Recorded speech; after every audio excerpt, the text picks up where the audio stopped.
साहूकार को कई सालों बाद एक संतान प्राप्ति हुई थी।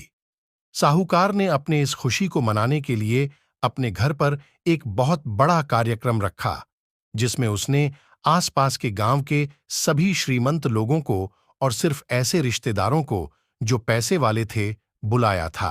पास के ही गांव में साहूकार की खुद की सगी बहन भी रहती थी, क्योंकि इन दिनों उसकी आर्थिक परिस्थिति कुछ अच्छी नहीं थी, इसलिए उसने अपनी बहन को तक इस कार्यक्रम के लिए नहीं बुलाया। साहूकार ने जिस कार्यक्रम का आयोजन किया था वह इतना भव्य था और इसके अलावा उसमें इतने प्रसिद्ध और श्रीमंत लोग आने वाले थे कि इस कार्यक्रम की चर्चाएं हर गांव में होने लगीं। यह खबर उस साहूकार की बहन तक भी पहुंच गई। बहन को यह जानकर बहुत ज्यादा खुशी हुई कि इतने सालों बाद उसके भाई को आखिरकार संतान सुख प्राप्त हो ही गया। बहन ने सोचा कि बहन को यह जानकर बहुत ज्यादा खुशी हुई कि इतने सालों बाद उसके भाई को आखिरकार संतान सुख प्राप्त हो ही गया। बहन ने सोचा कि भाई गलती से उसे इस बारे में बताना भूल गया होगा और अपनों को भला कोई न्योता देता है। भोली बहन ने अपने भाई के यहां उस कार्यक्रम में जाने की तैयारियां शुरू कर दीं। जिस दिन वह कार्यक्रम था, उस दिन बहन सुबह सुबह ही अपने भाई के घर जाने के लिए निकल पड़ी। रास्ते में अपने पुराने मैले कपड़े देख उसे ख्याल आया कि अगर किसी और के घर जाना होता तो मैं ऐसे कपड़ों में जाने की सोचती भी नहीं, लेकिन मैं तो मेरे अपने घर, मेरे मायके जा रही हूं। वहां मुझे ये सब सोचने की कोई जरूरत नहीं है।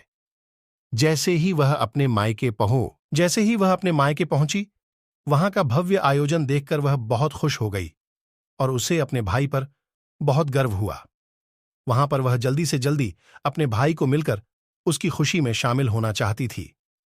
वह तुरंत सीढ़ियां चढ़कर घर के अंदर प्रवेश कर गई। उसने देखा कि उसका भाई मेहमान के तौर पर आए सभी धनाढ्य और नामी लोगों का स्वागत करने में व्यस्त है। बहन जैसे ही अपने भाई की तरफ उससे मिलने के लिए बढ़ी, उसके भाई की नजरें उस पर पड़ गईं और अपनी बहन को ऐसे मैले पुराने कपड़ों में देखकर भाई ने उससे मिलना तो दूर बल्कि तुरंत बहाना बनाकर वहां से निकल गया। बहन ने सोचा, इतने लोगों में बेचारा अकेला भाई क्या क्या करें। जरूर उसे कुछ काम याद आया होगा, इसलिए वहां से चला गया होगा। बहन बाद में अपनी भाभी से मिलने गई। भाभी ने उसका स्वागत किया और उसे खाना खाने के लिए आग्रह किया। बहन ने सोचा, ठीक है, पहले खाना खा लेती हूं, फिर बाद में आराम से भाई से मिल लूंगी। बहन खाना खाने के लिए पंगत में बैठी। साहूकार भाई ने देखा कि अपने सभी धनवान मेहमानों के बीच उसकी गरीब बहन बैठी हुई। सभी कीमती पोशाक पहने लोगों के बीच उसकी बहन जो पुराने मेले कपड़े पहनकर बैठी थी, यह साहूकार से देखा नहीं गया। उसने अपनी बहन को अपने पास बुलवाया, भला बुरा सुनाया और वहां से जाने के लिए बोला। बहन ने अपने सपने में भी नहीं सोचा था कि उसके साथ कभी ऐसा व्यवहार भी हो सकता है, और वह भी उसके खुद के मायके में। अपना अपमान होने के बाद बहन तुरंत अपने घर ससुराल जाने के लिए चल पड़ी। बहन इस बात को पचा ही नहीं पा रही थी कि उसके अपने भाई ने उसके साथ इतना बुरा व्यवहार किया। उसकी आंखों से आंसू नहीं थम रहे थे। रास्ते में उसे अपनी पुरानी दोस्त मिली। उस दोस्त ने उसे रोने का कारण पूछा।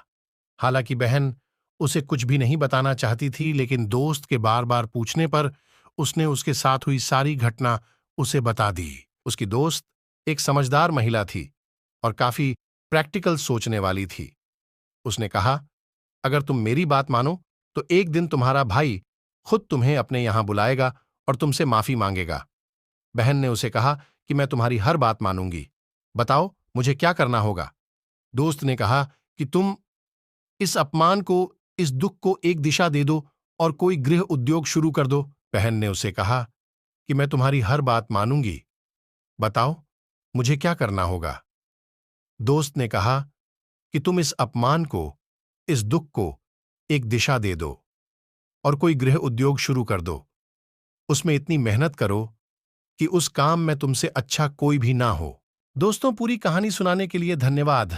अगर आप लोगों को अच्छी कहानी लगी है तो कमेंट करके बताएं ऐसी वीडियो बनाकर मैं अपलोड करता हूं